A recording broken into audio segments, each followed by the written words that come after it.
Subscribe now and press the bell icon. Never miss an update.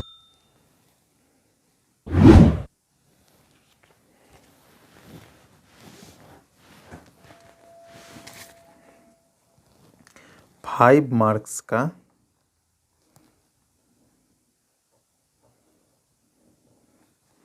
Important question.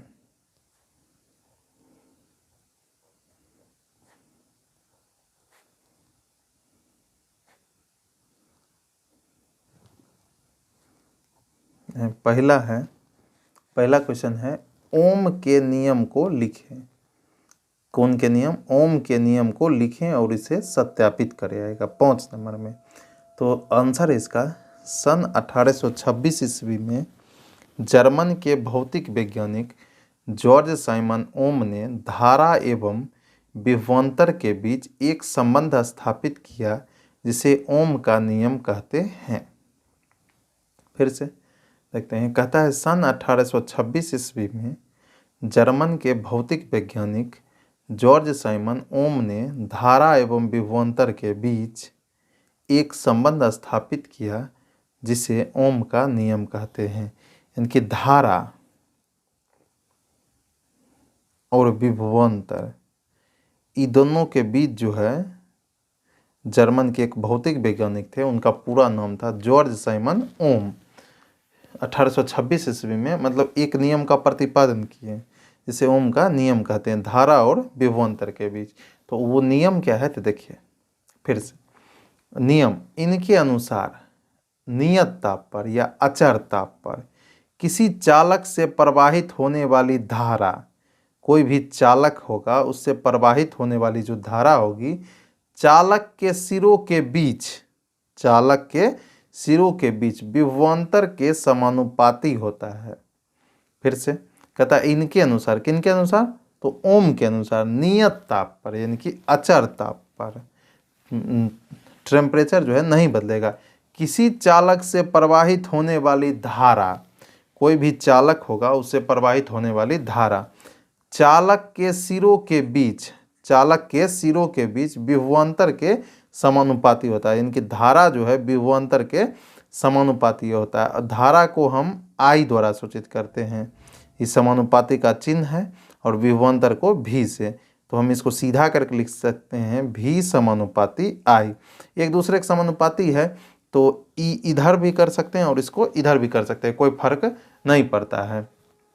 आई समानुपाती भी लिखे या भी समानुपाती आई, कोई फर्क पड़ने वाला नहीं है। तो देखिए वही बात यहाँ पे लिखा गया है भी समानुपाती आई। भी बराबर, समानुपाती का जब चिन्ह हटता है तो एगो बराबर आता है और एगो कांस्टेंट कोई भी टर्म ले लेते हैं, पी के कुछ भी ले लेते हैं। लेकिन ओम साहब जो है यहाँ कांस्टेंट के बदले में आर लिए थे। तो यहाँ लिखा हुआ है जहाँ आर एक नियतांक है जिसे चालक का प्रतिरोध कहते हैं।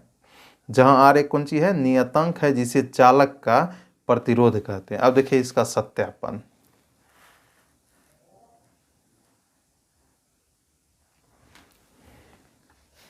सत्यापन में सबसे पहले एक हम चित्र बना लेते हैं। देखिए कैसा चित्र बनाते हैं। सो देखिए यहाँ एक ए मीटर लगा देते हैं, फिर चालक तार,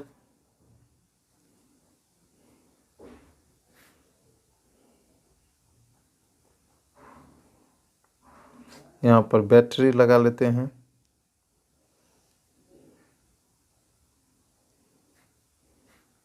फिर एक आर एच जिसको परिवर्तनशील प्रतिरोध भी कहा जाता है, और यहाँ एक कुंजी यानी कि स्विच लगा लेते हैं। इसको बैटरी, अब देखिए ये दोनों यहाँ जो प्रतिरोध लगाए हैं ये दोनों के बीच का जो है विभवांतर मापा जाएगा भी। इसको आर, इसको आर एच फैक्टर, इसको प्लग की यानी कि दाब कुंजी। हो गया। तो देखिए सेम ऐसा ही चित्र बनाना है। तो देखिए यहाँ पे हम पहले से चित्र बना चुके थे, सेम टू सेम। ठीक। तो देखिए इसके सत्यापन के लिए क्या लिखेंगे? सो देखिए इसके सत्यापन के लिए हम लिखेंगे, सत्यापन के लिए चालक तार, सत्यापन के लिए क्या लेते हैं? एक चालक तार, ए मीटर, वोल्ट मीटर यानी कि भी, दाब कुंजी, यह है प्लग की, परिवर्तनशील प्रतिरोध RH फैक्टर इत्यादि चित्रानुसार संयोजित कर लेता है। मतलब जैसे ये चित्र बना हुआ वैसे संयोजित कर लेंगे। उसके बाद क्या करेंगे, ए मीटर को श्रेणी क्रम में जोड़ते हैं तथा वोल्ट मीटर को समांतर क्रम में जोड़ते हैं। उसके बाद अब दाब कुंजी दबाकर, यहाँ दाब कुंजी है, यहाँ से इसको दबाएंगे तो यहाँ से धारा प्रवाहित होने लगेगी। तो वही कहता है अब दाब कुंजी को दबाकर बैटरी से धारा प्रवाहित की जाती है, धारा प्रवाहित की जाती है। उसके बाद अमीटर यानी कि ए से धारा का मान तथा वोल्ट मीटर V से विभवांतर का मान ज्ञात हो जाता है। अब परिवर्तनशील प्रतिरोध को स्लाइड पर आगे पीछे खिसकाकर प्रयोग को बार बार दोहराया जाता है तो पाया जाता है कि विभवांतर अगर 2 गुना हो जाता है तो धारा का मान भी 2 गुना हो जाता है, जबकि विभवांतर आधा होता है तो धारा का मान भी आधा हो जाता है। इससे यह निष्कर्ष निकलता है कि विभवांतर का मान जो है धारा के समानुपाती होता है। यही है सत्यापन। फिर से देखिए, सबसे पहले हम एक चित्र बना लेंगे। देखिए यहाँ पे हम चित्र बनाए थे, ऐसा वाला एक छोटा सा चित्र बना लेंगे। उसके बाद लिखेंगे भाषा में, देखिए यहाँ पे सत्यापन के लिए एक चालक तार, ए मीटर, वोल्ट मीटर, दाब कुंजी, बैटरी, परिवर्तनशील प्रतिरोध इत्यादि चित्रानुसार संयोजित कर लिया जाता है। अब देखिए ए मीटर को श्रेणी क्रम में तथा वोल्ट मीटर को समांतर क्रम में जोड़ा जाता है। उसके बाद क्या किया जाता है, कहता है अब दाब कुंजी दबाकर बैटरी से धारा प्रवाहित की जाती है तो ए मीटर अ से धारा का मान तथा वोल्ट मीटर बी से विभवांतर का मान ज्ञात हो जाता है। उसके बाद परिवर्तनशील प्रतिरोध को स्लाइड पर आगे पीछे खिसकाकर प्रयोग को बार बार दोहराया जाता है तो पाया जाता है कि विभवांतर 2 गुना होने पर, अगर विभवांतर 2 गुना हो जाता है धारा का मान भी 2 गुना होता है, जबकि विभवांतर आधा होता है तो धारा का मान भी आधा हो जाता है। इससे निष्कर्ष निकलता है कि विभवांतर का मान जो है धारा के कुंजी होता है, समानुपाती होता है। इसी को हम ओम का नियम कहते हैं। ये जो है 5 नंबर का आएगा। फिर से एक बार और देख लेते हैं। देखिए कहता है ओम का नियम लिखे, एक एक ही क्वेश्चन देंगे, 5 लगभग देखिए ना, 5 नंबर वाला 10 क्वेश्चन देंगे, हो गया 10 क्वेश्चन में ही कोई 2 गो पूछ लिया जाएगा। कहता है ओम के नियम को लिखें।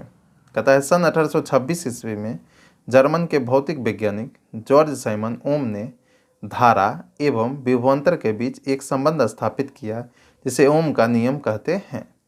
अब कहता है इनके अनुसार नियत ताप पर किसी चालक से प्रवाहित होने वाली धारा चालक के सिरों के बीच विभवांतर के क्या होता है, समानुपाती होता है। यानी कि धारा जो है विभवांतर के समानुपाती होती है। समानुपाती का चिन्ह है I समानुपाती V।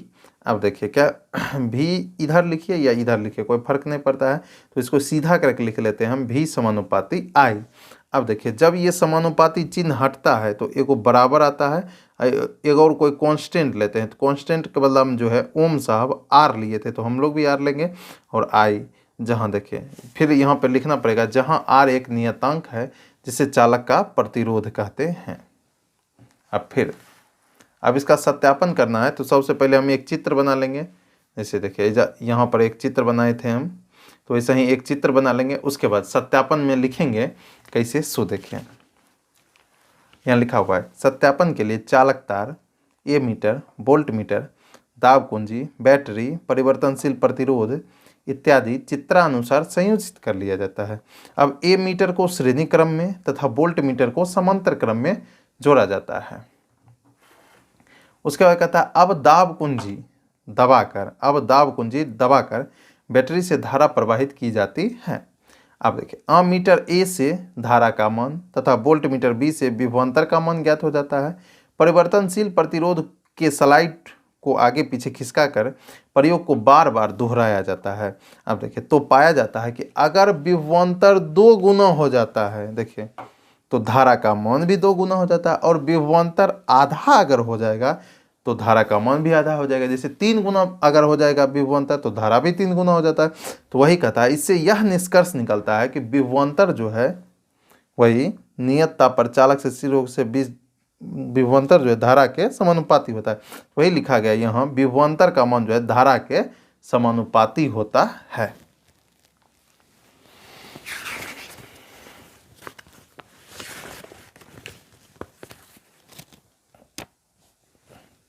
प्रिंस